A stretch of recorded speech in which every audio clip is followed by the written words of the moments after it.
નમસ્તે વિદ્યાર્થી મિત્રો, કાલે આપણે ઈદગાહ કહાની વિશે परिचय मेळ्यो। कैसे बाल नायक हामिद मेले में जाता है और चिमटा खरीदकर सबको प्रभावित करता है, ये बात मैंने बताई। कहानीकार का परिचय भी मैंने बताया कि प्रेमचंद जी एक कहानीकार थे, उपन्यास सम्राट भी थे। उनका नाम क्या था? धनपत राय। फिर नवाब राय के नाम से जानने लगे लोग और बाद में हिंदी में प्रेमचंद के नाम से पहचानने लगे। अब हम कहानी को आगे ले जाते हैं।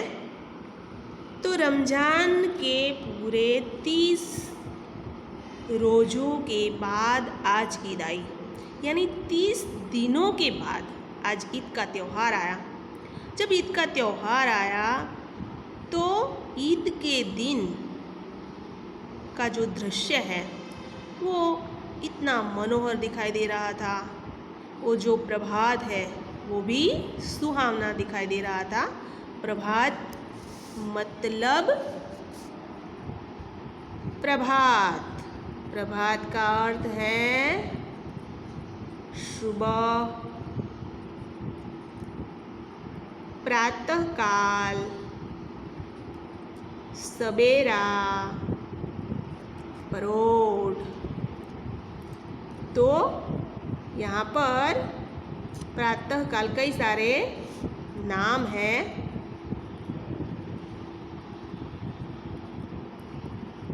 8 बराबर, कई सारे नाम हैं। आज का सूर्य देखो, आज का सूर्य देखो कितना प्यारा, कितना शीतल, मानो संसार को ईद की बधाई दे रहा है। यानी आज का जो सूर्य है अलग तरह का दिखाई दे रहा था। रोज़ सूर्य उगता है, लेकिन आज सूर्य का उदय हुआ तो सूर्य मानो अलग प्रकार का दिखाई दे रहा है। सूर्य के भी कई शब्दार्थ हैं, रवि, भानु, इस तरह। गांव में हलचल थी, यानी गांव में हलचल मची हुई थी। सारे लोग ईदगाह जाने के लिए तैयार हुए, दौड़ा दौड़ी कर रहे थे, भागा भागी कर रहे थे। ईदगाह जाने की तैयारियां हो रही थी और ईदगाह जाने के लिए वो तैयार हो रहे थे। किसी के कुर्ते में बटन नहीं है, यानी जिन लोगों का कुर्ता पुराना हो गया हो उन्होंने नया सिलाया। जिसके कुर्ते में बटन नहीं है लोगों ने बटन लगवाया। और बटन लगवाने के लिए सुई धागा, सुई मतलब सोय और धागा मतलब दोरो, सुई धागा लेने के लिए आसपास दौड़े और वो सुई धागा लेने के लिए, मैचिंग धागा लेने के लिए आसपास पड़ोस में पहुँचे। किसी के जूते कड़े हो गए हैं। जूते कड़े हो जाना, जूते यानी चप्पल। किसी के चप्पल पुराने हो गए हैं।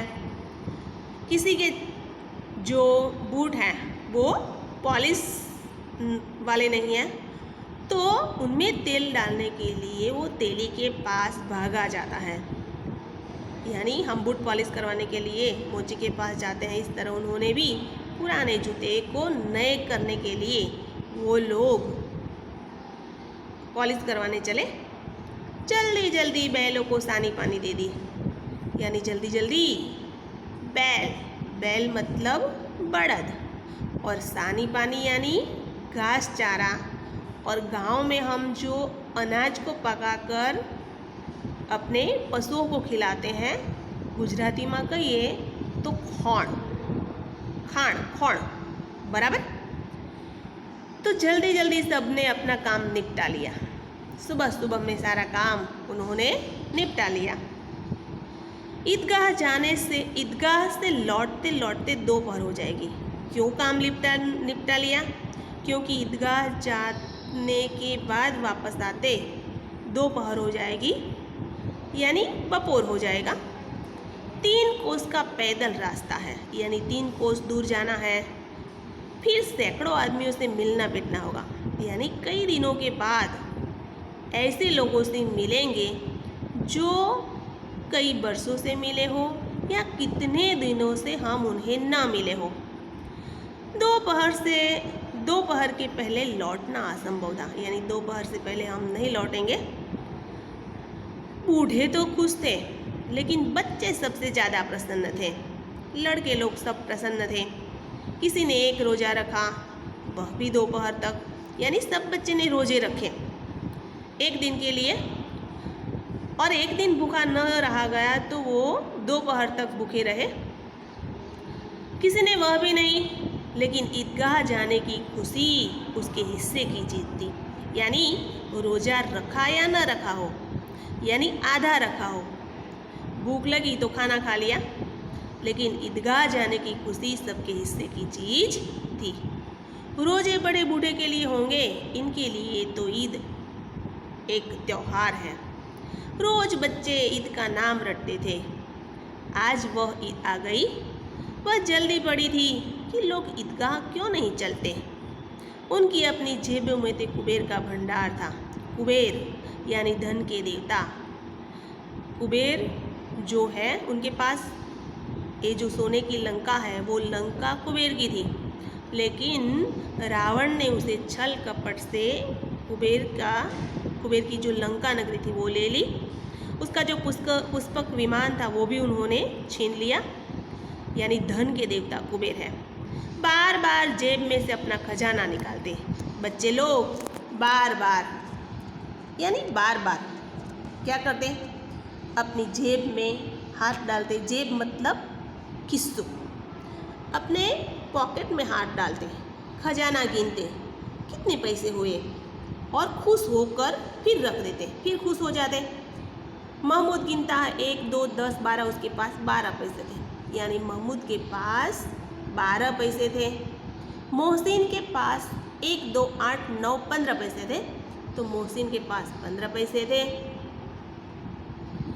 इन्हीं अनगिनत पैसों से अनगिनत चीज़ें लाएंगे, यानी सब बच्चों ने हिसाब लगाया कि इतने पैसे के हम खिलौने लेंगे, इतने पैसे की मिठाई खाएंगे, चकडोल में घूमेंगे। इस तरह सबने अपने पैसे का बंटवारा कर लिया मन से कि इतने पैसे कहाँ खर्च करने हैं। खिलौना, मिठाई, गेंद और न जाने क्या क्या। गेंद मतलब दड़ो, यानी हम जो बॉल बैट रमते हैं वो गेंद यानी दड़ा, और गेंदा फूल मतलब गलगोटो। तो सबने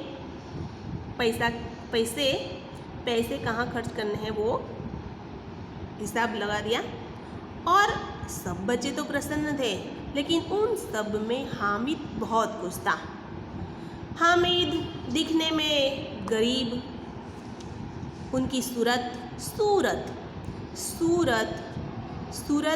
यहाँ पर चेहरा हुआ। अगर सूरत एक शहर का नाम भी है, लेकिन ह्रस्व दीर्घ हम बदलते हैं, ह्रस्व और दीर्घ बदल जाता है तो उसका अर्थ पलट जाता है। तो हामिद एक गरीब दुबला पतला लड़का है जिसका बाप गत वर्ष हैजे की पेट हो गया। तो हामिद के जो पिता है वो हैजे के शिकार हुए। अब यहाँ पर सूरत का एक अर्थ है, ये जो सूरत का अर्थ है चेहरा, और ये जो सूरत का अर्थ है यानी एक शहर, बराबर। ये दो क्या हैं, शब्दभेद।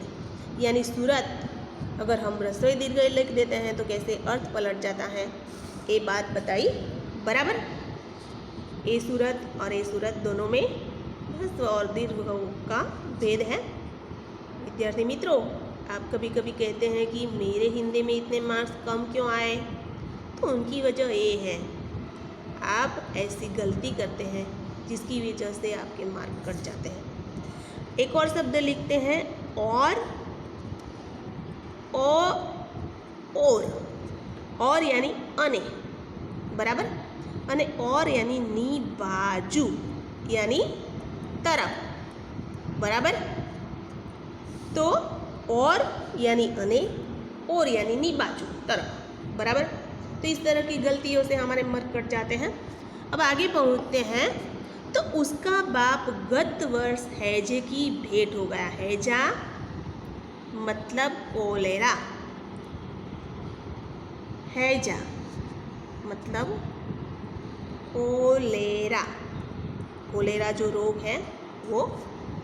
तो हामिद के जो पिता थे हैजे की भेंट हो गए। फिर एक दिन माँ भी चल बसी, फिर एक दिन उनकी माँ भी मर गई। अब हामिद अपनी बूढ़ी दादी अमीना की गोद में है और उतना ही प्रसन्न है। यानी अब हामिद अपनी दादी की गोद में खेलता कूदता और खुश रहता। हामिद के पाँव में जूते नहीं हैं, यानी हामिद गरीब है, इसीलिए उसकी दादी के पास पैसे नहीं है, क्योंकि कमाने वाला कोई नहीं है। माँ भी चल बसी, उसके बाप भी चल बसा, सिर्फ दादी है और दादी भी बूढ़ी है, जिसके कारण उसके पास पैसे नहीं है और पैसे न होने की वजह से वो गरीब है, इसलिए उसके पाँव में जूते नहीं है। पाँव मतलब पैर यानी पग, बराबर। तो उनके पैरों में जूते नहीं है। सिर पर पुरानी टोपी है। सिर मतलब मस्तक, सिर यानी मस्तक, शीश, सर। तो यहाँ पर सिर मतलब मस्तक, सर और शीश, बराबर। तो उसके पास उसके सर पर एक टोपी थी, वो भी पुरानी, जिसका गोटा काला पड़ गया। गोटा काला पड़ गया मतलब एनो जे गोटो यानी आगे जो डिजाइन रखते हैं, यानी जो हम छोंगा रखते हैं, छोंगे की बात बताई। फिर भी हामिद प्रसन्न था। प्रसन्न मतलब प्रसन्न यानी खुश। हामिद क्या था? बहुत खुश था। अभागिन अमीना अपनी कोठरी में बैठी रो रही थी। तो दादी अमीना अपनी कोठरी में बैठी रो रही थी। क्यों रो रही थी? क्योंकि आज का ईद का आज दिन है और घर में दाना नहीं है, यानी खाना नहीं है, दाना नहीं है, धन नहीं है। इसी अंधकार और निराशा में वह डूबी जा रही है। किसने बुलाया था इस निगोड़ी ईद को? तो दादी कहती हैं कि ये जो निगोड़ी ईद यानी ये ईद जो है किसने बुलाया था जो यहाँ पर आ गई। इस तरह दादी अपने आप को कोसती हैं, दुखी होती हैं कि ये ईद का त्यौहार क्यों आया। अमीना का दिल कचोट रहा था। अमीना का दिल जो है कचोट रहा था।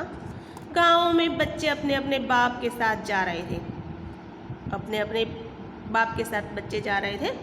हामिद का बाप अमीना के सिवा और कौन है? हामिद का माँ बाप सब कुछ कौन था? अमीना। उसे कैसे अकेले जाने दे? दादी का एकमात्र सहारा था हामिद, और हामिद अगर गया, हामिद अगर मेले में गया और वो भी अकेला, तो दादी उन सहन नहीं कर सकती।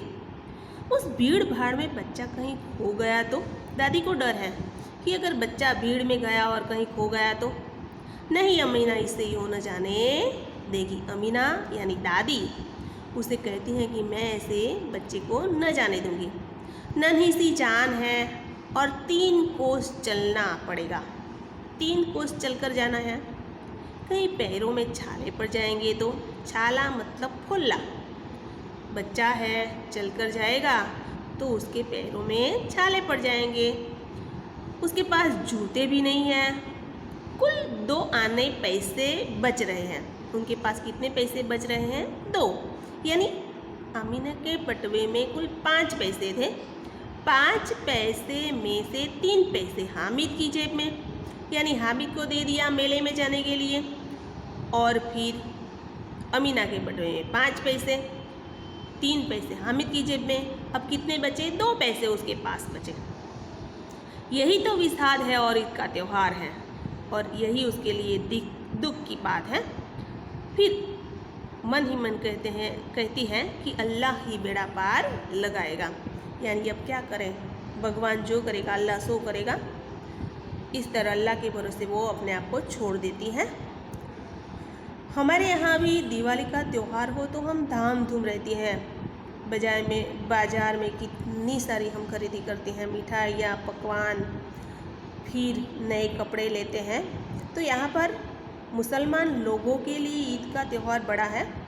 वो ईद के दिन नमाज़ पढ़ते हैं, फिर रोज़ा रखते हैं, और रोज़ा रखने के लिए वो अपना जो थूक है, यानी मुंह में जो थूक, वो भी नहीं निकलते, और फिर सारे दिन भूखे रहना। रात के समय यानी संध्या के समय वो सारी रात खा सकते हैं, दिन में कुछ नहीं ले सकते, न पानी न कुछ भी। बराबर। हामिद भीतर जाकर दादी से कहता है कि दादी तुम डरना नहीं अम्मा, मैं सबसे पहले आ जाऊंगा। तो दादी दुखी है, इसीलिए हामिद उसे कहता है कि दादी तुम नहीं डरना, मैं सबसे पहले मेले में जाऊंगा और सबसे पहले आ जाऊंगा। गांव में मेला चला, बच्चों के साथ हामिद भी गया। गांव में मेला है, बच्चों के साथ हामिद भी जाता है। वो सब बच्चों से कभी दौड़ कर आगे निकल जाता, फिर किसी पेड़ के नीचे खड़े होकर साथ वाले का इंतजार करता। पेड़ मतलब वृक्ष, तरु। तो पेड़ के नीचे बैठता, आराम करता और साथ वाले का इंतजार करता। इंतजार मतलब राह देखना। इंतजार અને इम्तहान दो अलग अलग शब्द हैं। इम्तहान मतलब परीक्षा, बराबर। तो राह वाले बच्चे का वो इंतजार करता। हामिद के पैरों में जैसे पर लगे हो। आज हामिद ऐसे चल रहा था जैसे उसके पैरों में पर लगे हो। पर मतलब पाँखें। आज उसके पैरों में पाँखें लगी हो। इस तरह वो जैसे उड़ता हो, इसी तरह वो चलता है। वह कभी नहीं थकता। अब यहाँ पर प्रश्न कई सारे बनते हैं, जैसे बच्चे का नाम क्या था, फिर उनके दोस्तों के पास कितने पैसे थे, हामिद की दादी क्यों दुखी थी, हामिद के पास कितने पैसे थे, अमीना के बटुओं में कितने पैसे थे।